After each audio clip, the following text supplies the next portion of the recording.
पढ़ेंगे class 9th chemistry chapter number 2 इस matter around us pure. आज हम तैयारी करेंगे टर्म 1 के लिए। केमिस्ट्री में सिर्फ एक ही चैप्टर आ रहा है और ये सेकेंड चैप्टर, और उसमें से भी काफ़ी पोर्शन डिडक्ट हो गया, तो आज हम मूवी देखेंगे। तो सबसे पहले हम देखते हैं मैटर की डेफिनेशन। मैटर के बारे में आपने पिछले चैप्टर में भी पढ़ा था। कोई भी चीज़ जो स्पेस ऑक्यूपाई करती है और उसके पास मास है, तो फिर वो मैटर कहलाता है। तो हम देखेंगे अब क्लासिफिकेशन ऑफ मैटर।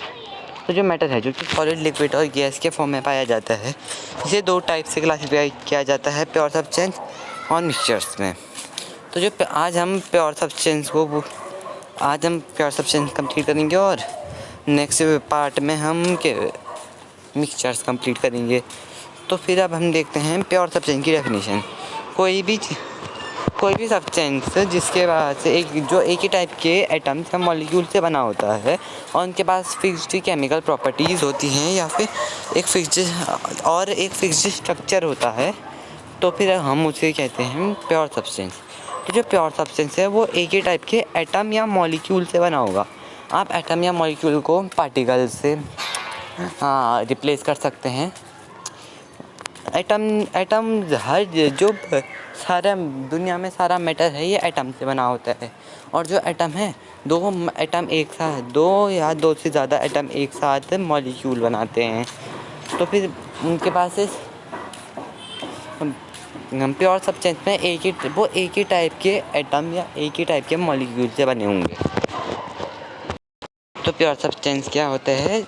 ऐसा सब्सटेंस जो कि एक टाइप के एटम या मॉलिक्यूल से बना होता है, उसके पास फिक्स्ड केमिकल प्रॉपर्टीज़ और स्ट्रक्चर होता है। अब हम आगे बढ़ते हैं। अब हम पढ़ते हैं टाइप्स ऑफ प्योर सब्सटेंस में। ये होता है एलिमेंट।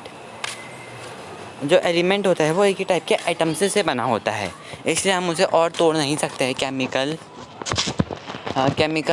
हम उसे केमिकल मीन्स से और ज़्यादा नहीं तोड़ सकते, लेकिन जो कंपाउंड होता है वो मॉलिक्यूल से बना होता है, इसलिए हम उसे तोड़ तो सकते हैं, लेकिन वो उसका एक फिक्स्ड स्ट्रक्चर होता है और वो फिक्स्ड रेशियो में जुड़ा होता है, इसीलिए एक प्योर सब्सटेंस है।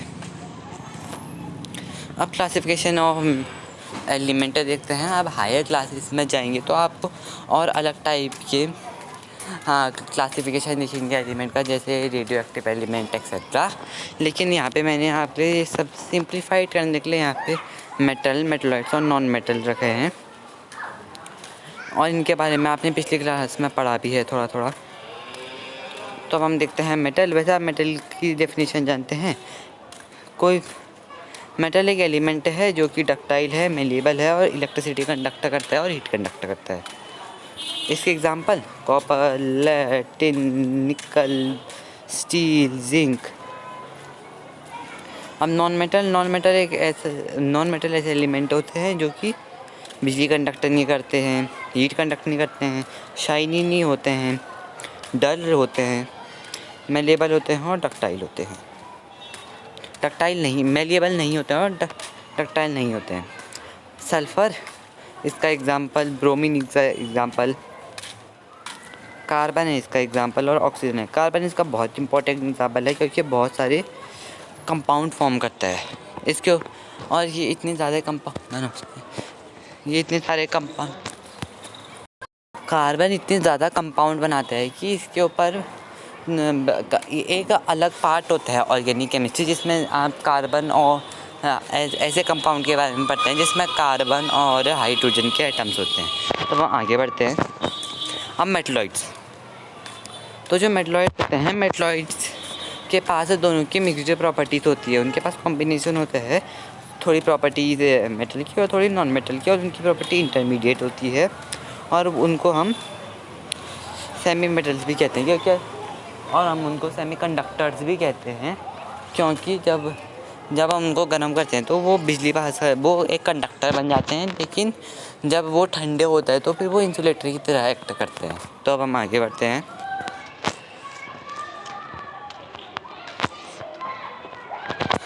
ये है आपके मेटलॉइड की example: silicon, boron, antimony, germanium. अब हम देखते हैं क्लासिफिकेशन ऑफ कंपाउंड। यहाँ पे मैंने 3 तरह से क्लासीफाई किया है। ये मॉलिक्यूलर और आयनिक कंपाउंड आपके कोर्स में हैं इस साल। आपने एसिड बेस और सॉल्ट के बारे में 7th में पढ़ा था और आप 10th में जाके इनके बारे में और अच्छे से पढ़ेंगे।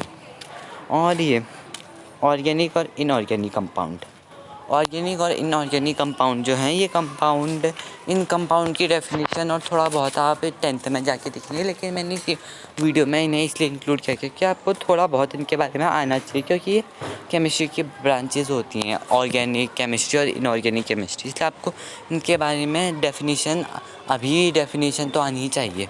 तो अब हम आगे बढ़ते हैं। तो सबसे पहले हम मॉलिक्यूलर कंपाउंड पढ़ते हैं। तो जो मॉलिक्यूलर कंपाउंड है वो फॉर्म होते हैं इलेक्ट्रॉन की शेयरिंग की वजह से। तो जो मैंने आपको एटम्स बताए थे, एटम बने होते हैं इलेक्ट्रॉन, न्यूट्रॉन और प्रोटॉन के। तो ऐसे ये तो फिर जो एटम होता है, एटम के सेंटर में न्यूक्लियस होता है। न्यूक्लियस में आपका होता है प्रोटॉन और इलेक्ट्रॉन, और इसके चारों ओर प्रोटॉन और न्यूट्रॉन होता है और इसके चारों ओर इलेक्ट्रॉन्स घूमते हैं। तो फिर ये एक फिक्स्ड नंबर ऑफ इलेक्ट्रॉन्स ही एक शेल में घूम सकते हैं, इसीलिए यहाँ और उनको खुद को केमिकली न्यूट्रल करने के लिए थोड़े इलेक्ट्रॉन्स या तो देने पड़ते हैं या तो लेने पड़ते हैं। कुछ एलिमेंट्स इलेक्ट्रिकली न्यूट्रल होते हैं, जैसे जो कि होते हैं नोबल गैसेस। तो फिर वो अपनी सबसे पास की नोबल गैस की स्टेट अचीव करना चाहते हैं, इसीलिए वो थोड़े इलेक्ट्रॉन्स लेते हैं या देते हैं। तो फिर शेयरिंग होती है कि दो एटम ने एक इलेक्ट्रॉन को शेयर कर दिया, दो एटम ने इलेक्ट्रॉन को शेयर करते हैं, तो इसे शेयरिंग कहते हैं। तो ये जो कंपाउंड फॉर्म होते हैं ये शेयरिंग की वजह से फॉर्म्ड होते हैं कंपाउंड की। इसके बारे में हम अच्छे से नेक्स्ट चैप्टर में पढ़ेंगे। इस चैप्टर में नहीं है, ये नेक्स्ट चैप्टर में है। तो फिर अब हम देखते हैं, ये जो कंपाउंड है इनको कोवैलेंट कंपाउंड भी कहते हैं, क्योंकि इन बॉन्ड्स को कोवैलेंट बॉन्ड कहते हैं, जो कि शेयरिंग ऑफ इलेक्ट्रॉन की वजह से बनी होती है। और ये यूजुअली दो नॉन मेटल के बीच में होते हैं, दो नॉन मेटल के बीच में बनती है ये बॉन्ड। अब आयनिक कंपाउंड देखते हैं। जो आयनिक कंपाउंड होता है ये बना होता है आपका चार्जेस की वजह से, क्योंकि जब एक एटम होता है, वो एटम जब अपना इलेक्ट्रॉन जब वो इलेक्ट्रॉन छोड़ता है या फिर लेता है, तो फिर उसमें कुछ उस वजह से उसमें थोड़ी चार्जेस आ जाते हैं। तो उन चार्जेस की वजह से वो आपको पता है कि पॉजिटिव नेगेटिव एक दूसरे को अट्रैक्ट करते हैं। तो मान लीजिए इस एटम के अंदर पॉजिटिव चार्ज है, इस एटम के अंदर नेगेटिव चार्ज है। तो फिर ये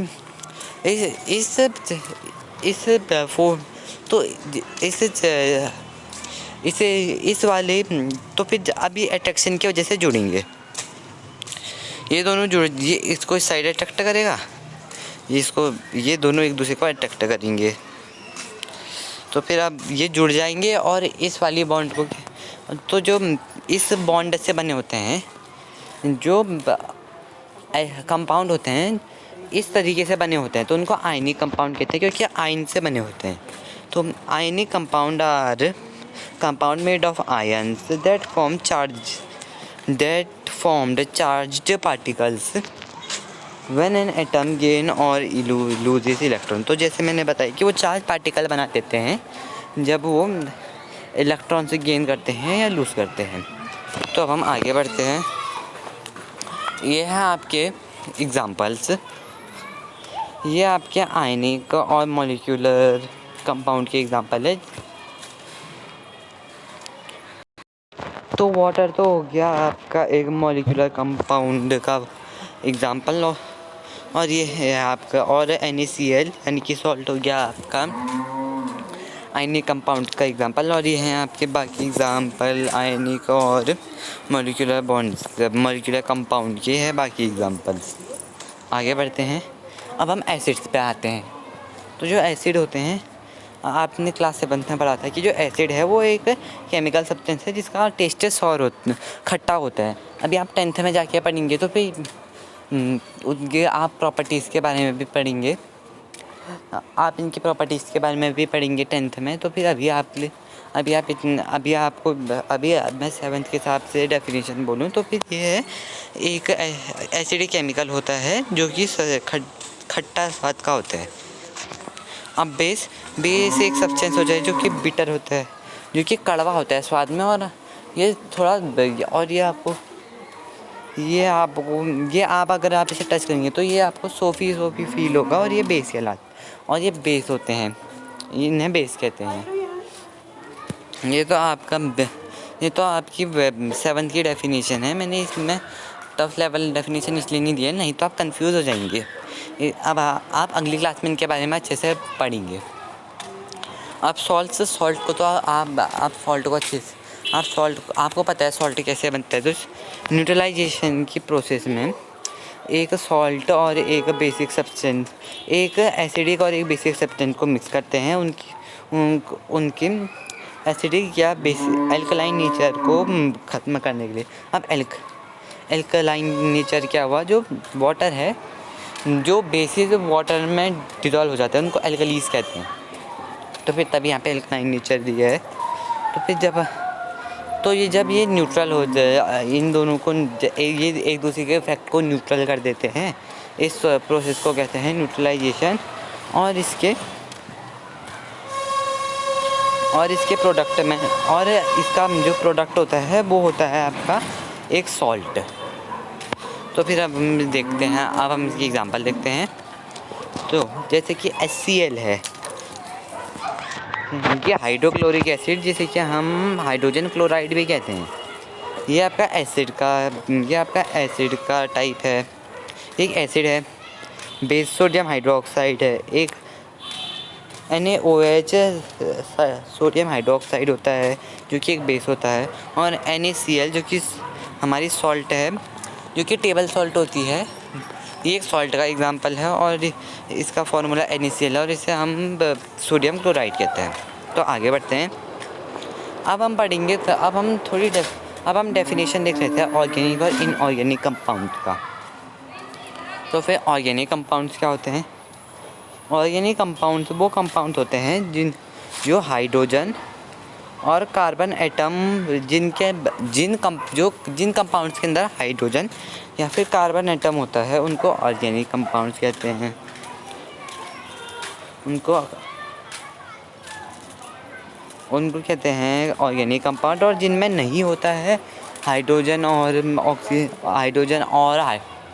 कार्बन का एटम एक साथ, तो फिर उसे हम इनऑर्गेनिक कंपाउंड बोलते हैं।